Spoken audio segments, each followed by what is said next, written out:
histories, that all of these narratives, that all of these struggles are connected. You're sitting right now in the space of an organization that for the last 25 years has attempted to connect these stories, and to connect these struggles, to connect the pain, to connect the trauma, and to do something that oftentimes is hard because the powers that we don't want it to happen. And that is to build connections across communities, across barriers, across faiths, across skin color, across language, to not allow the forces that need to pit our communities against one another. So we are grateful to see a space like this, where so many of us are in a room that 50 years ago would not be possible. 50 years ago would not be possible. I'm sitting in a room that when my parents were my age, or my parents were a little younger than me maybe, would not have been able to sit in. That's powerful, and that's power. We didn't get to a space like this just by sitting back. Our ancestors, some of the people in this room, did not get to this space through just sitting back and watching it happen. They fought. They fought for it. They struggled for it. They lost for it. They wept for it. They bled for it. And so it is not lost on any of us that a room like tonight is built on the ability to build power. And at the root of power is building relationships. Another part of power is making sure that we have a voice in what happens to our lives, to our communities, to the lives of our families. And we have the ability to select people that we put in places of authority and of power. And a part of our duty then, we call it civic duty, I just call it mission that I believe that the Creator put all of us on earth for. Part of that mission is to make sure that we are constantly doing the work of making sure that those people that we put in those places of importance constantly represent us. So today we have the opportunity to hear from three very special people, and I'm going to be turning this mic over to my colleague, my brother, the Director of Communication and Safety at Iman, to take us through the evening. But I wanted to begin just by letting y'all know how special this opportunity is, to be able to speak to the individuals that want to have a stake in how the 16th Ward happens.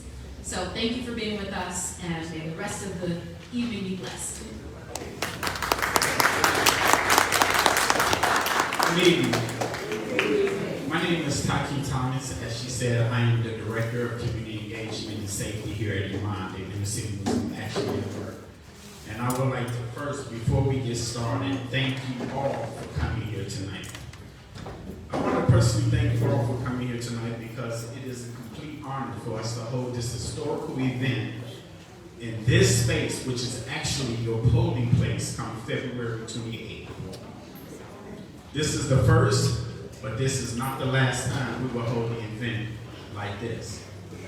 Now, the purpose of this forum is to provide a respected space for you, the public, the 16th Ward, to better understand your aldermen and the candidates for aldermen, and to hear what ideas and concerns that they have to lead us for the next term of election. After tonight, we hope that you are, if you are confused, don't have a choice yet, that choice be made.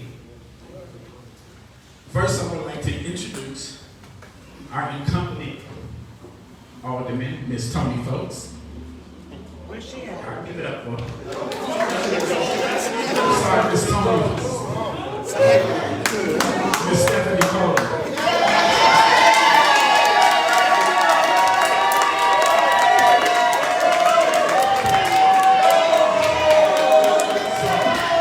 Actually, on my paper it says that she beat Tony Folks by 61%. Also, I would like to introduce our candidate for Alderman, Dr. Carolynn Crump. And I also would like to introduce our candidate, Mr. Eddie Johnson. Again, we have pens and pads of paper on the back table. If you have any questions, just write your questions down and raise them. We will have a team member come and grab those questions for you and be able to get those questions answered for you. At this time now, I would like to turn it over to my co-moderator, Mr. Ahmed Jatan.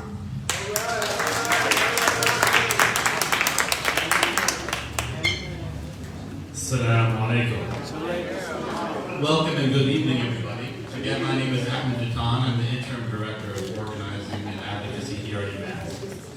So, we do want to finish as close to 7 as possible. I know it's getting ugly outside. So I will just want to go very briefly over how this night will flow.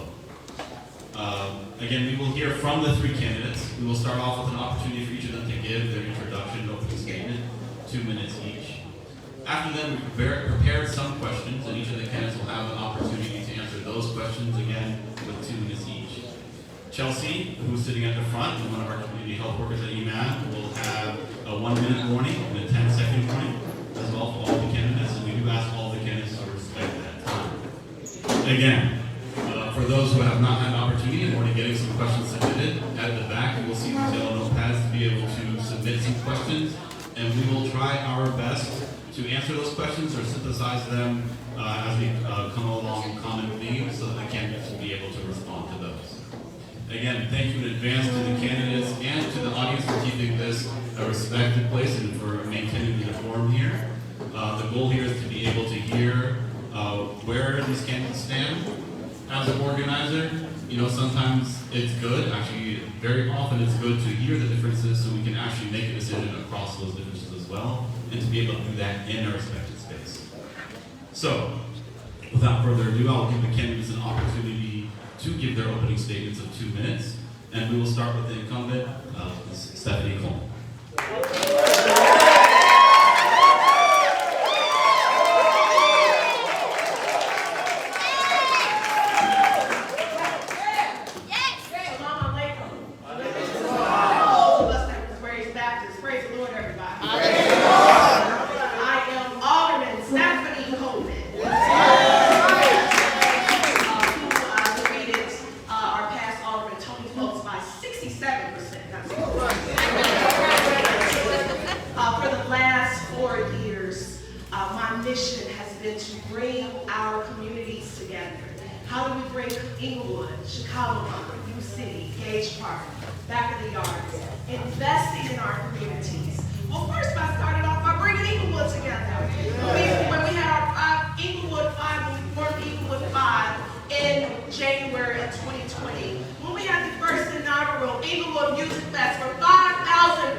And our seniors, so that they have a better quality of life.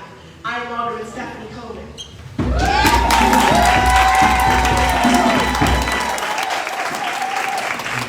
Dr. Crump, go ahead, thank you. Good evening, everyone. And thank you for inviting me today.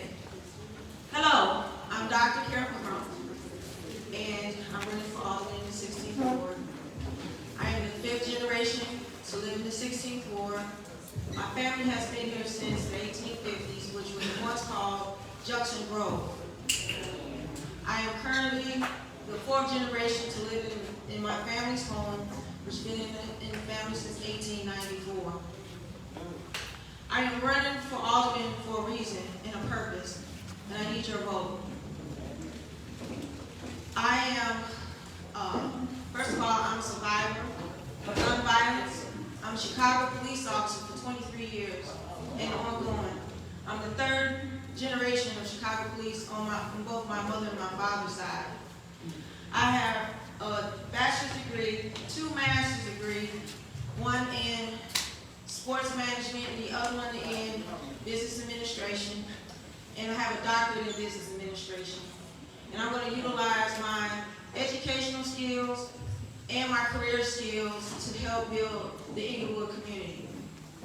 I've reached out to the communities throughout the whole city of Chicago. What I do right now, I am the Field Technology Innovation Officer throughout the city of Chicago, the state of Illinois, the city, state, and federal. I deal with all those resources when it deals with law enforcement. I also deal with law enforcement in Indiana, Ohio, Michigan. I'm the last officer left to deal with that due to the different changes in our budget. And again, I have a strong community background and a leader to lead the 16th Ward, and I need your vote. Thank you. Thank you.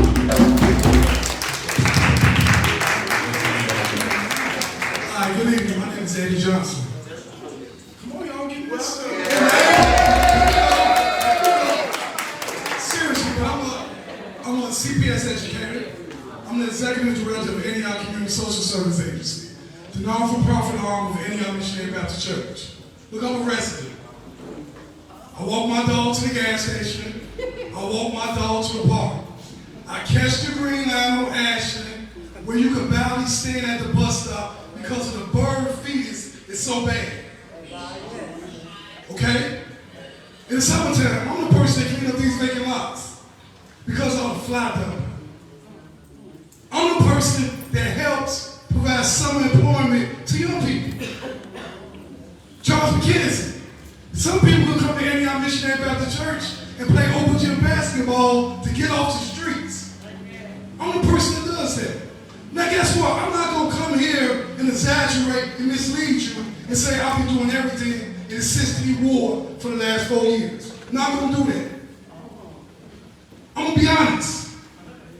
I'm running for alderman to represent and give hope to people that's looking for leadership that go to enunciate their feelings and their grief.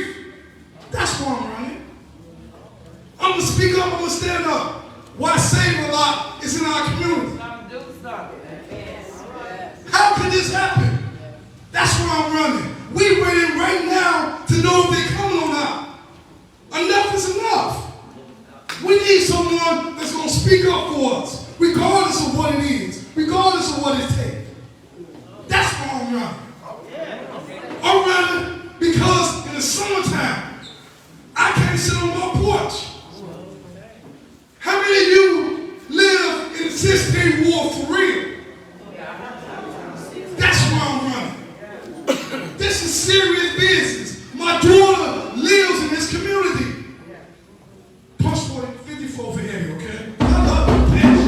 Thank you, Mr. Johnson. Before I continue with the questions, I do want to encourage those who are standing in the back. We still do have some seats up here at the front, so I encourage you to find some seats and some seats over here on the side. So, for those who are not aware, EMAT is home to a federally qualified health center. If you want to learn more about our services, we do have some literature in the back. The federally qualified health center provides not only primary care, but behavioral health care, as well as innovative programming in the arts, grassroots community organizing, as well as the innovative job readiness program in Greener Entry to provide holistic healing. Last week, Dr. Arwady and the Chicago Department of Public Health held a roundtable here at EMAD on their network of trauma-informed centers of care, which we are part of. As alderman, what would you do to work with and support public and publicly funded health centers to provide quality and culturally relevant care, including mental health care to our communities? So again, as alderman, what would you do to work with and support public and publicly funded health centers to provide quality and culturally relevant care, including mental health care, to our communities. I'll start over here with Mr. Johnson. 2 minutes each. Well, let me just say, I will work with Chicago Board of Health, which I've already been working. During the COVID-19, 2019, I partnered with Iman. When I say we, any of our community social service agency, we partnered with Iman. And we were responsible for getting people vaccinated. We were responsible for feeding people. Not just vaccinated, but just testing. One of the other things is that we gotta give community-based organizations like yourself more resources. I'll work with county, state, and federal. We're gonna work to open the mental health clinics that's already closed and open ones that haven't opened. We're gonna make some of these other agencies in the community, like the Holy Crosses, the St. Bernard, we're gonna make them do what they're supposed to do with the dollars they're supposed to have. I'm gonna support treatment, not trauma. Because I feel that police officers should do what they are paid to do. This is a mental health crisis. This is not a law enforcement issue. I'm going to support treatment, not trauma. And I'm going to stand up at City Council to fight for the dollars that we need in Chicago now. Back in the yards, West Inglewood, and Gage Park.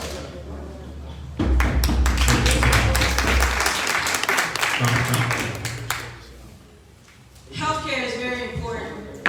I want to ensure that healthcare is available for everyone and affordable for everyone's needs of all ages. I also like to see that healthcare to be inside of schools and seniors because it's very important. I was a victim of a carjacking incident which involved me to go into a health crisis of trauma. Living in this community, I have lived in trauma with all the gunshots and shootings and people dying around the corner from me, and the gunshots all over in this neighborhood, including my own home. All right now. We need help.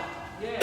I am here to bring the resources to fix this problematic era. I will work with the Department of Health Department as well. Take your time. All right. We need emergencies here. This is very important to have healthcare clinics for everyone and available because we shouldn't be living like this. You know, this is an ongoing situation. Nothing has changed over 20 years since I've been here. It needs to change. And I'm the one that's going to change that era. Alderman Coleman.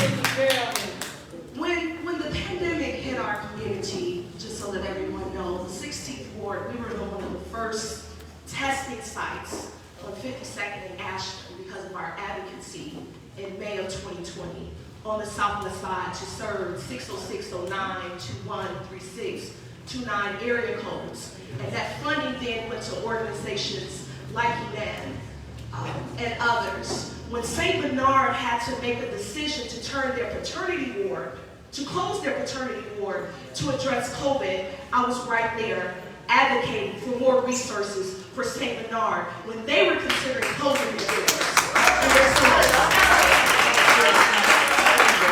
Black people were dying of the pandemic, and brown people were being diagnosed because we as black and brown people, we are the essential workers. Who else is taking care of our seniors and our children? Us. So I'm just telling you that we have to pay for those dollars. So I'm not telling you what I want to do, I'm telling you what I've done. I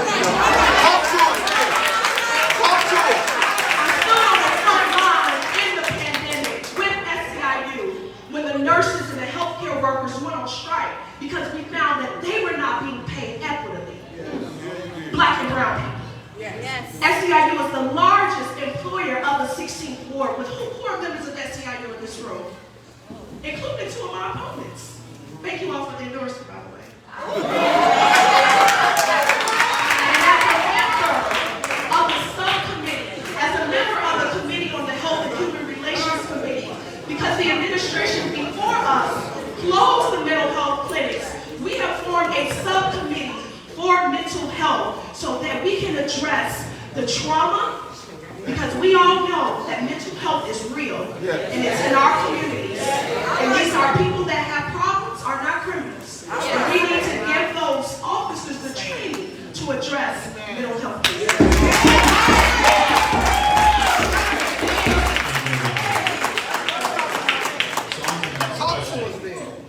As you know, EMAN was one of the grassroots organizations that, in coalition, supported the passage of the Empowering Communities for Public Safety Ordinance. Again, we have some literature at the back if you need to learn more about that ordinance. One of the things that that ordinance does is that it creates district councils, which will also be up for election on February 28th, as well as a citywide commission on public safety and accountability to make our communities safer and more dignified places to live. So, as Alderman, how would you use your power as Alderman and City Council to ensure public safety in our communities? We'll start with Dr. Crump. I deal with public safety for the last 23 years in my career, and all officers are accountable for what we do in our actions.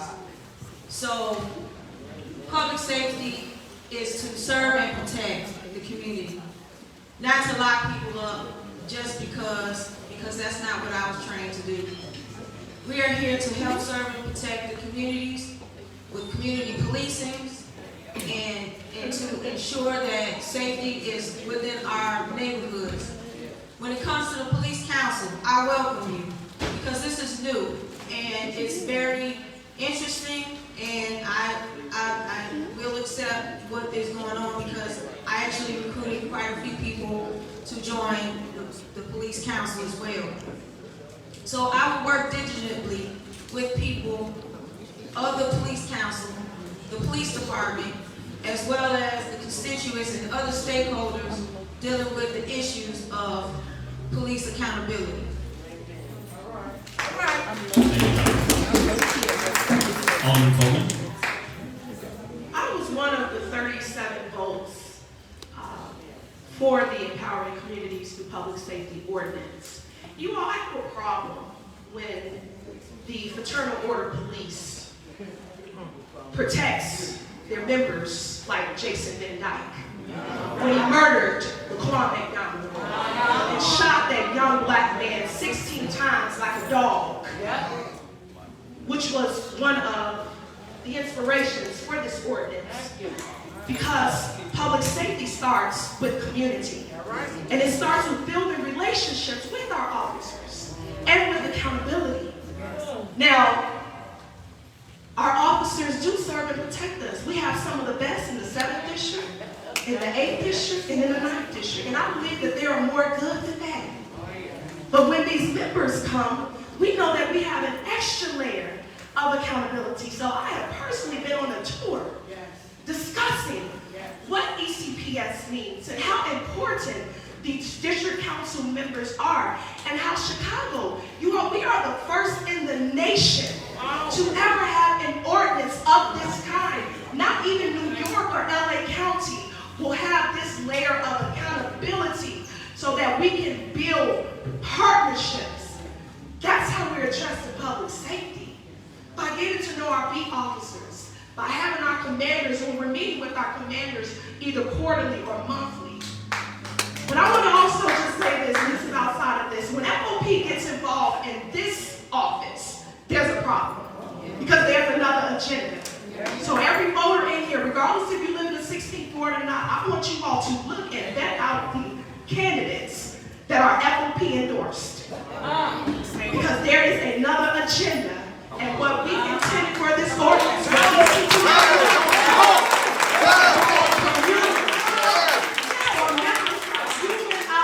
be at the table, asking a question and holding our officers accountable if and when a devastation happens. Thank you.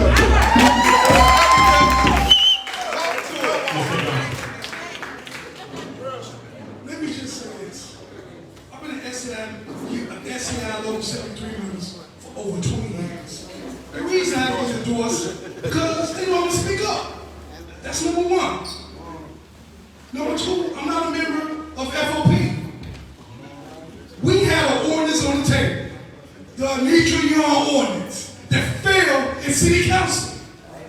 I'm going to support ordinances like that. How can any elected official, especially in the 16th ward, that leads the city in budget ways? Did you know that? We need the city in box rings. How can we not support or ordinance that dealt that black sister like that? So as an alderman, I'm going to answer the question. I'm going to tell you the words from CAPS. I was the former 7th District CAPS faith-based chairman. I worked on the Inglewood Quality of Life, Quality of Plan, where I was a public safety task force. So I'm going to continue to do that work, but most important, support ordinance and introduce ordinance that represent our people. Don't be misled, people. Please. God bless you. I'm a man of faith. So guess what? I'm going to go high and go low. Okay? All right? God bless you. So it would be remiss of me to ask this because it also came up in the audience questions. So with the show of hands, are any of our candidates tonight endorsed by the FOP? Okay. So with that knowledge, how would you respond to community residents who would say that you were not able to properly represent members of the community who have faced misconduct by the police? First of all, every police officer on this job are FOP members, including the members of CAPS. And with that said, not all officers are, with bad, reputation. We have to get more officers on this job, especially African American officers, to be hired, because this is the dilemma right now. And then also we need to get more promotional opportunities for the black and brown communities of officers. Police officers are not shooting and killing people in Inglewood. We have the most highest homicide in the nation and in the city of Chicago, right here in the 16th ward. This is more of black on black crime, and this needs to be addressed with the gun violence. And with that said, I am willing to bring in my resources to help curb the gun violence, because it's a big picture that a lot of you all do not know what goes on behind all this gun violence, the gun trafficking that's happening here in the 16th ward. So we may revisit this topic, but I want to make sure that we also are able to address other topics as we sort through the audience questions. Next is about participatory budgeting. So participatory budgeting is an innovative practice used around the world that invites individuals to directly decide how to allocate money from public budgets into projects that benefit their communities. Several wards in the city of Chicago have already included participatory budgeting practices to receive the community's input on how to best spend at least a portion of the $1.5 million discretionary capital funds, also known as menu money, that every ward receives for infrastructure improvements.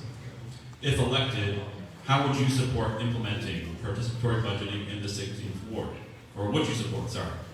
If not, how would you ensure that the $1.5 million in discretionary capital funds is being spent in the community's best interest? And I'll start with Alderman Coleman. I am practicing participatory budget now. That's how we coordinate our menu. So, as you stated, just so less than $1.5 million is allotted to every ward for our menu. That's how we're able to get a new sidewalk. That's how we're able to get speed humps on our streets. That's how we're able to get street pavements, alley pavements. Well, in our monthly community meetings, where our constituents are able to ask and participate, and also our weekly ward nights, where block clubs are able to come to our office, no appointment necessary, to participate and advocate for the resources that they need for their communities and for their blocks. This is how our budget, this is how our menu is chosen. I would love to have a fairy wand. $1.5 million is not enough. You all, one green alley, and that's to have sewers in our alley, costs almost $255,000, just one alley alone. So we can only do 2 alleys a year. That soaks up $500,000, a third of the budget. So these are the practices that we make, and I know you're in disbelief with only $1.5 million allotted for our menu. Thank you, Dr. Coleman. Mr. Johnson. First thing, in 2018, it was a ballot referendum in regards to the TIF. First thing as an alderman, what I would do is make sure that's implemented. In doing so, I would actually have a participatory procedure. Participatory means that you have a process. Community hearings, surveys, polls, where the community-based organizations will be able to make these decisions. So as an alderman, I would implement the process of participatory participate, especially with the TIF. That means the voters, the residents, make the decision on what's allocated in regards to TIF. So a lot of you might understand what I'm saying. Participatory means that we got participation from the residents. That's what participatory process means. Not that the alderman or the alderperson makes the final decision. That's it. Thank you, Dr. Next, so the 16th ward is a diverse. Oh, sorry, Dr. Crump, sorry, go ahead. Thank you for the opportunity. I'd like to address the 1.5 million that all aldermen are supposed to be, they get every year. I want to acknowledge and mention that our Alderman Coleman right here did not even spend all the funds that should have been allocated. That 1.5 million, she only spent $20,000 of it, which was just a street. We have potholes, no streets, sidewalks, all over the city. We have garbage, rats, and rodents all over the 16th ward that needs to be addressed. All citizens need their needs to be met. Thank you, Dr. Crump. So because there was a direct reference to you, I'll give you 1 minute, Dr. Alderman Coleman, to respond. Thank you. Ray Charles can see that. Street infrastructure, speed humps, sidewalks, every bit of the $1.5 million has been spent. In addition to, I have worked with our commissioners daily, Alma Anaya, Dennis Deere, that have all given us an additional $200,000 to $300,000 each. In addition to our state legislators that have all made investments. Dr. Crump, I do not know where you received those tax from, but you can visit our office at 1137 West 63rd Street.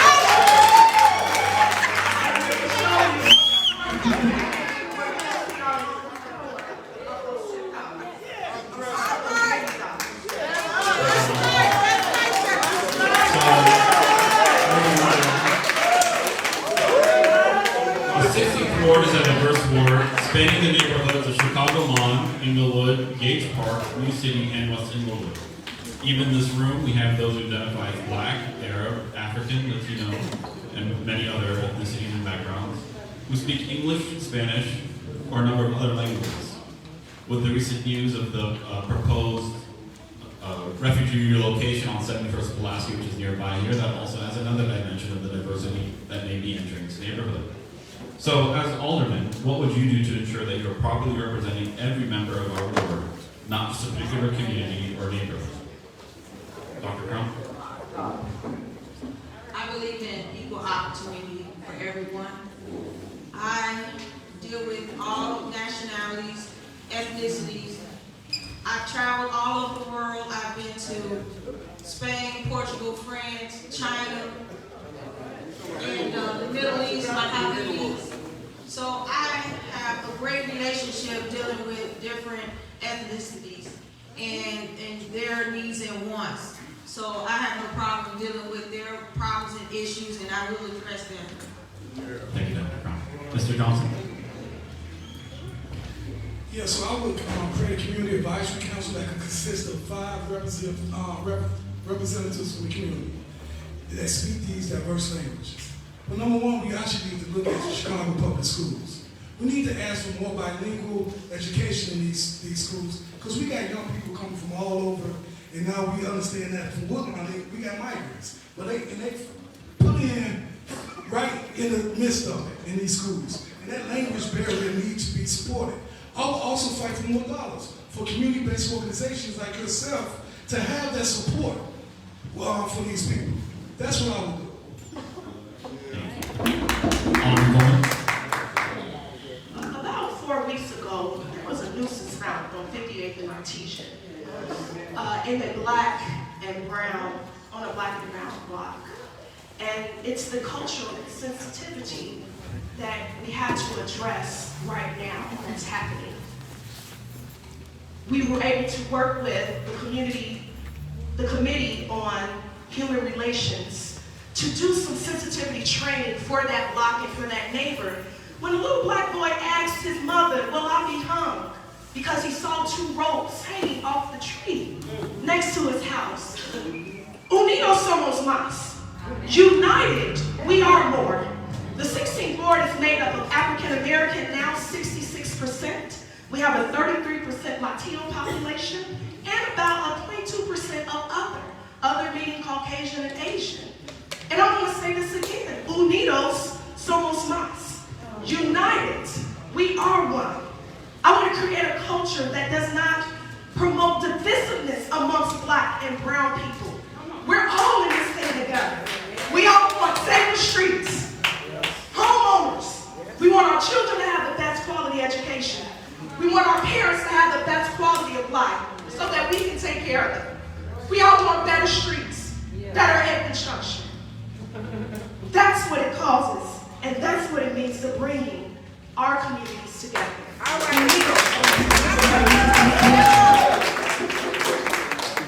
So, as you know, since 2020, 4 community organizations, EMAN, Teamwork Inglewood, RAGE, and EG Wood, have been advocating for the revitalization of the 63rd and Racine intersection, teaming up to form Go Green on Racine. As part of this initiative, we've convened 22 public officials from all Chicago transit agencies, given public testimony at CTA board meetings, and past fall, we hit the streets and gathered over 1,600 signatures to ensure that the Racine Green Line will be a referendum to be voted on February 28th in the 16th ward. What would you do as Alderman to continue to work with these community-led efforts and advocate for the Green Light to Green Line campaign? And to ensure that this campaign doesn't end just with the promised feasibility study, but a reality of a reopened Green Line station? Alderman Coleman. Thank you. I am one of the 22 elected officials that have advocated, and I just want to say this, had it not been for Teamwork Inglewood, Iman, Rage, and E.G. Wood, the conversation of opening the 63rd and Racine Green Line would not even be at the table. So can we just put it up there? You all, back history, in 1994, that Green Line station was closed for remodeling. That was almost 30 years ago. Now 30 years later, we're talking about reopening and getting the investment back. Racine shares Sherman Park, Ogden Park, LeGrand Park, even MLK Center. We've got housing. We're working on a housing development where we'll welcome more families to the 16th ward, where we'll welcome a health center at the closed school, right there, the old Granville T. Woods, right there on 61st and Racine, so that we can bring back more investment in the 16th ward. You all, it took over 20 years for the expansion of the Red Line to happen. The Red Line is expanding to 134th Street. The city had to give $986 million, and it took 20 years just to get that expansion. We don't have 20 years to open up the 63rd Street Red Line. It's already been 30 years. So I want to ask that everyone please vote yes to support the reopening of the Go Green on Racine, the Green Line Station, so that we can get more investment, more small businesses, like the Fresh Green Market on 63rd and Racine, more small black-owned businesses on Racine, like the new Chicago Chicken Shack that just opened, or the new soul food restaurant that's getting ready to open across the street. Okay. That's what I'm saying. Mr. Johnson? So as you know, I shared with you how long I've been in the community, right?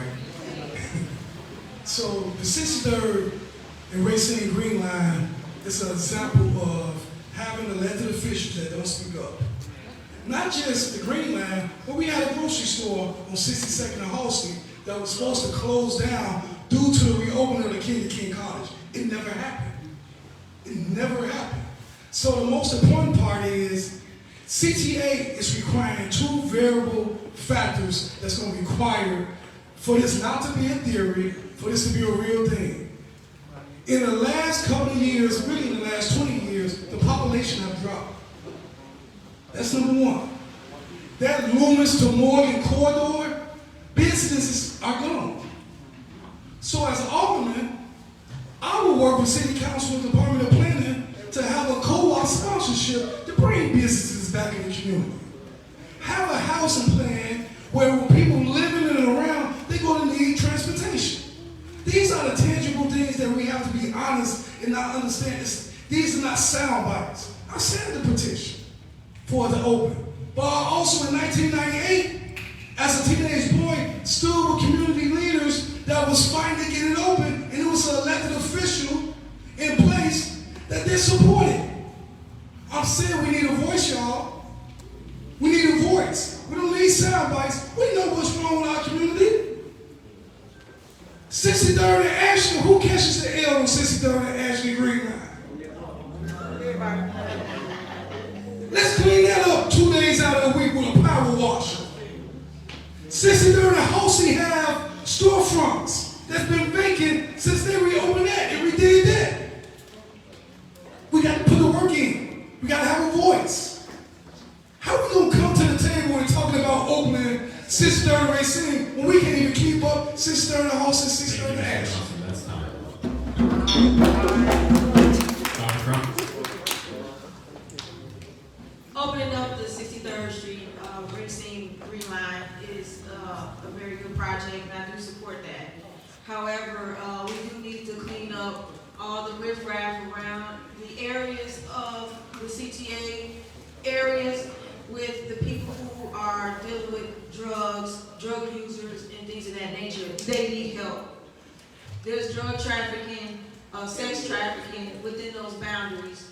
I worked in those areas all the time when I worked in the CTA, Red Line, Green Line.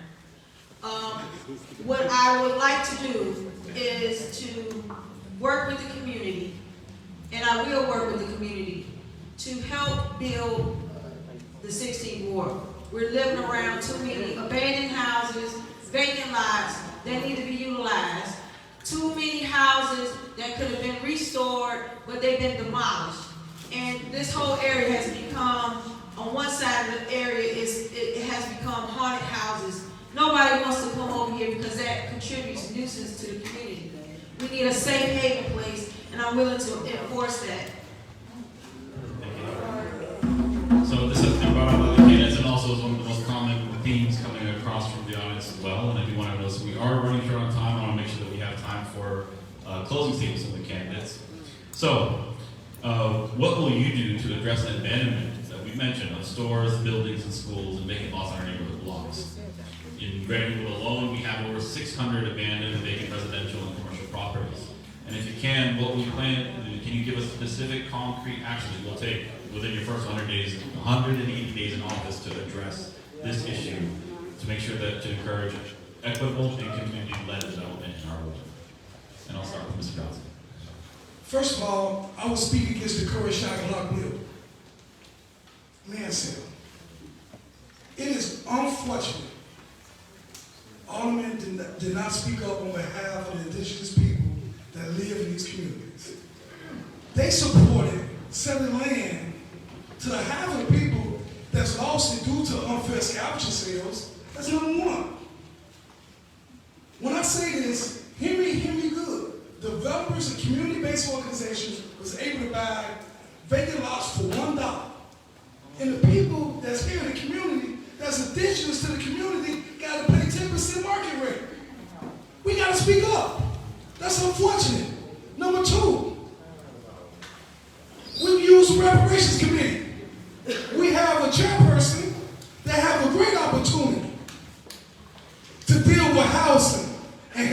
that's indigenous to the community, that has not been vocal standing up for the people in this community that have lost their land due to unfair scavenge and sale. What do you mean by unfair scavenge and sales? It needs to be a moratorium on it. Somebody purchase your property taxes. That's delinquent. They add all kind of miscellaneous fees, and then you lose it.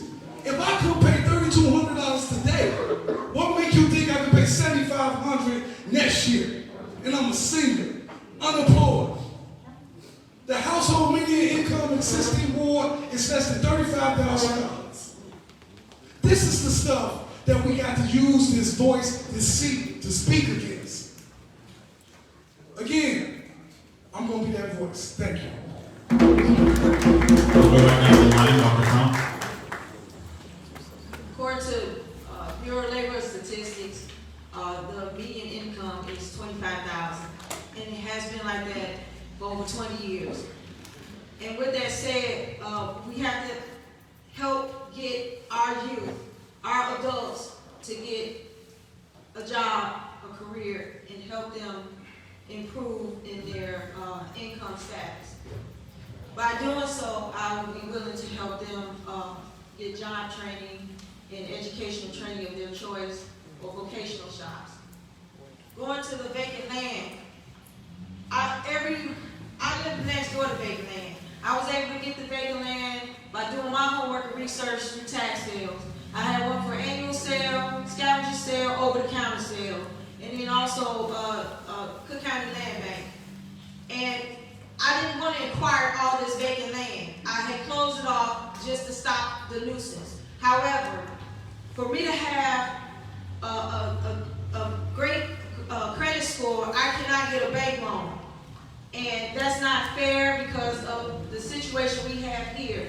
We are living in poverty. We need to bring this poverty level up to standards of a median income so that we can get bank loans.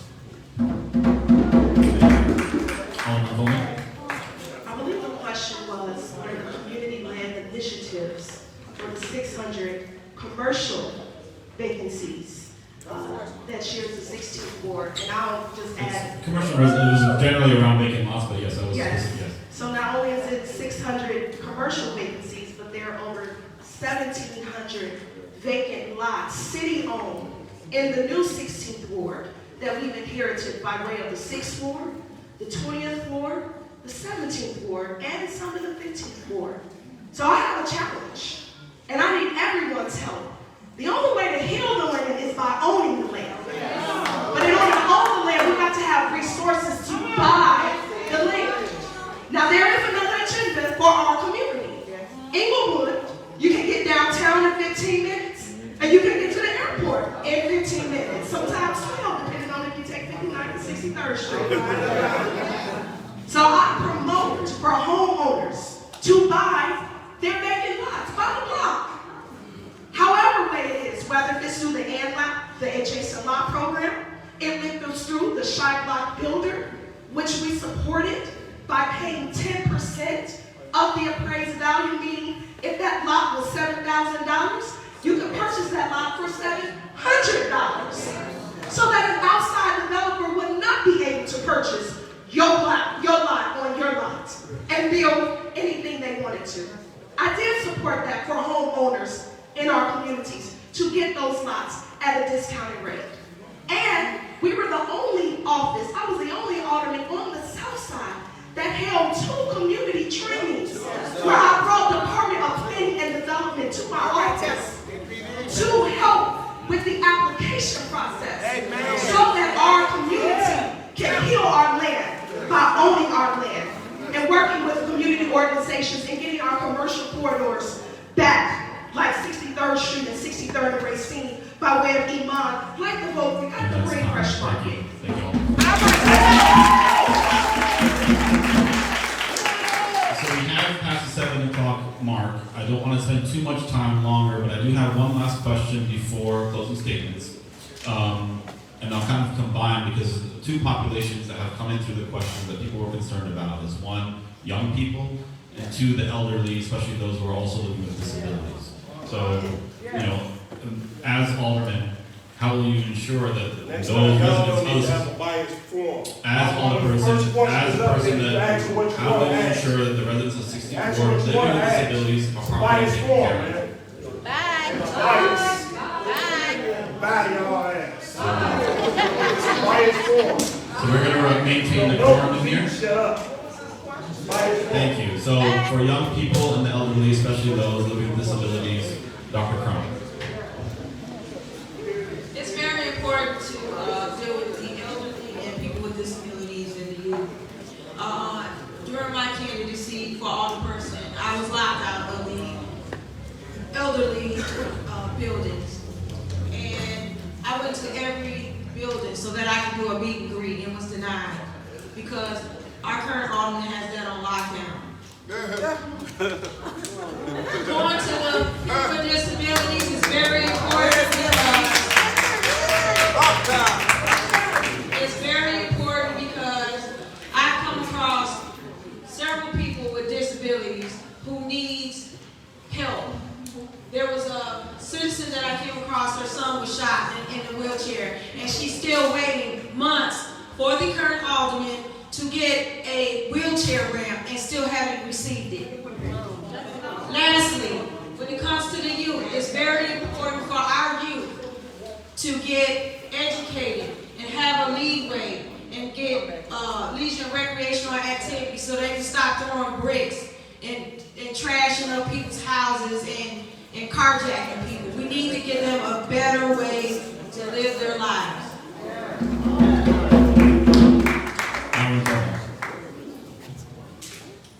Well, Dr. Crump, you're giving me a little bit too much credit. I'm good, but I'm not God. As it relates to our seniors, my most treasured population of the 16th ward, whom I check on all the time throughout the pandemic, especially you all, our seniors just want someone to talk to, someone to check on them, especially when they were locked in and were not able to visit their family or their families were able to visit them. We posted Valentine's events. We've had actual COVID testing and vaccinations to come to every senior building, promoting the Porch and Repair program so that our seniors can get that investment because they're on a fixed income. And when it comes to our youth, our future, as the youngest Black alderman in city council, you all, man, sometimes my colleagues don't talk our language. So I know what it's like fighting for funding for organizations like TGI, like Activists, like SWAP, like Social Change, like Good Kids Mad City, like the Blessed Child, like Public Equity, reclaiming our communities, Centers for New Horizons, Inglewood First Responders, that are all doing the groundwork, the Mr. Dad's Fathers Club, so that we're getting dollars to help fund those organizations so that they can help our children. You all, the micro dollars, the $100,000 that we received this summer, we gave it to 6 of those organizations so that they can give young people money, so that they can clean up those 60 vacant lots. That's what we're doing for young people, investing in our young people. And the bigger issue is there's an opioid addiction that's happening in our community.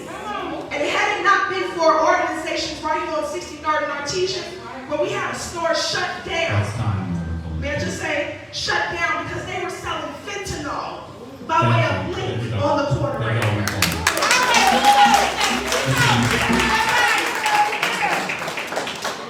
So as I shared, I'm the community liaison also for Antioch Missionary Baptist Church. We're responsible for housing more than 2,600 senior citizens in disability living and senior living. And let me say, seniors need help. When I say they need the simple help, they need toiletry, support, they need hygiene, they need support with technology to know how to do a request in the Department of Aging. Seniors not getting any money, y'all. I understand money is being allocated for everything, but I'm telling you, I'm gonna fight for seniors. Seniors need help with their young people. Seniors need help sending their young people to recreational activities in the parks, free of charge. They need help with buying their uniforms, free of charge. I get it. It's a lot lot going on. But let's be honest and not be fooled. If our conditions was what we claim to be, we would not be sitting in this situation. We would not be struggling if everybody was getting the help and the resources they need. There's an issue. And somebody got to be held accountable for that issue. You have an opportunity to make a decision. Make that decision on how you feel. Beat yourself. If you're a senior and your property taxes bills, it ain't no relief. That's reality. If you're a senior and you don't have eggs in your refrigerator, that's reality. Amon is doing a great job working with Greater Food Depository. There's some other organizations that are doing the work. But we need more help, y'all. Thank you. So before we continue on closing statements and give the candidates the time to gather their thoughts, just a couple of announcements. As was already mentioned, this will be a polling place in the 16th Ward. Right after, the day after, we will be holding another forum as a recap to the municipal elections. In the case of a runoff, to review what are the results of the referendum, and also to continue democracy, because democracy doesn't end just with voting, what we're doing here, and I want to thank everyone for coming out. This is a part of democracy. Not everyone's going to agree, there are going to be different views, there's going to be different opinions, but we're here to be able to listen to those and then to be able to exercise our power, our voice, in any way that we can. So I want to thank everybody for coming out to EMAN, trusting us. I encourage you to stay connected, get to know the neighbor that you're sitting to, because I think something that we can all agree on is we're not going to be able to solve any of this alone. Right? We need to know our neighbors, know each other, and that this is an opportunity to do that. EMAN is a space. Many of the other organizations that were mentioned and that are present. So shout out SCD First Responders, and the SWAP is in the house. Team of Inglewood Rage, so many. Yes, and I Can Hours, so many are in the house that are here. So I want to thank everybody for coming out. And again, please stay safe tonight as well. And without further ado, we will give time for closing statements, and I will start right here to my immediate right with Mr. Eddie Johnson. Well, let me just say I'd like to take the opportunity again for being here. It would have been nice to have more people from the community to be a listening ear. And just so we can have some tangible stuff to go away, and you can kind of hold me accountable if the Lord will us for me to be elected. That 10%, 9.6% raise that the alderman unfortunately gave herself during the pandemic, I would like to invest that $12,000 within the first 100 days to create a youth baseball program. That's number one. Number two, by 2027, we're going to initiate 2 full-line grocery stores, one in Inglewood and one in Chicago line. Now we're talking about accessibility. I'm going to be the first office to have a mobile ward vehicle, where this vehicle will be able to come by appointment. You call us, you can't get to us, we're going to come to you. We're doing it during COVID, it could be done. We're going to have 2 ward offices, one in Chicago line and one in Inglewood. Because it's impossible, everybody don't have accessibility. Then I'm going to be honest, and I'm going to have some integrity and some transparency in my leadership. I'm not going to take the credit for initiatives that took place prior to me getting in office. This is the reality. E.G. Ward was on the table already. The 100 housing development was on the table already. We're going to be honest in our leadership. This is your opportunity. If you want a voice, post 54. If you want some tangible, honest, integrity leadership, vote for Eddie. God bless you. Again, thank you for coming.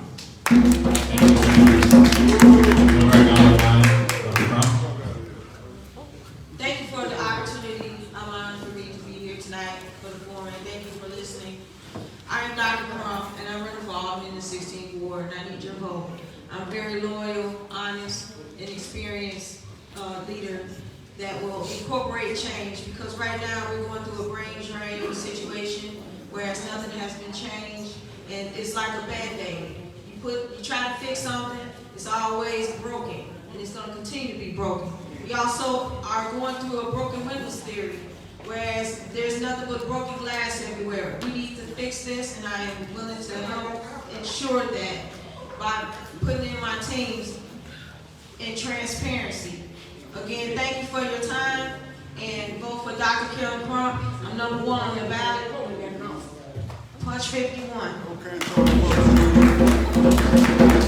then Alderman Stephanie Coleman. Tony Folks Jr.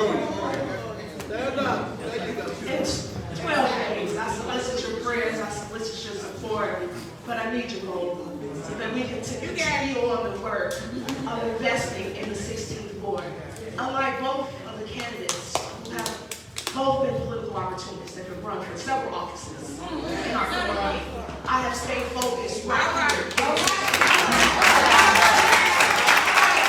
In uniting our community, in uniting Inglewood, in uniting Chicago Line, uniting Back in the Yards, uniting Gage Park, and bringing meat back home.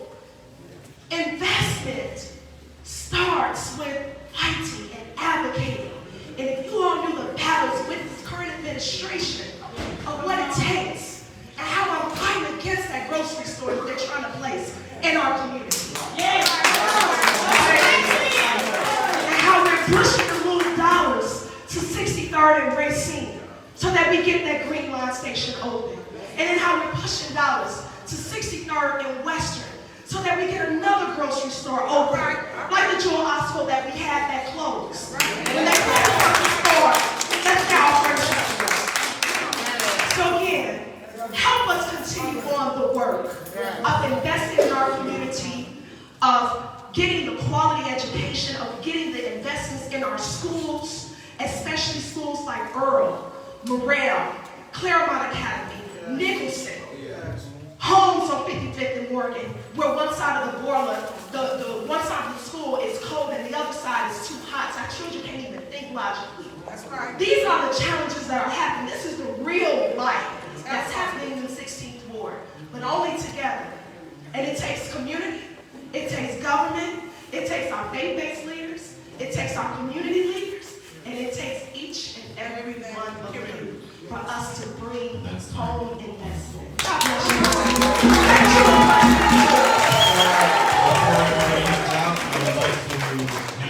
Back off to my brother, Taki Thomas. Wow, what a night, right? Tonight we brought you 3 amazing individuals today that are asking for your vote. We heard their ideas and their passion on different topics concerning our ward, the 16th ward. We have information on the back table concerning each candidate. We also have a voters resource card on the back table with a QR code. You can scan it and they give you links to other resources of one vote. It is slippery out. This concludes our program tonight. I want to thank you all, the candidates, for being here today. It's been a pleasure.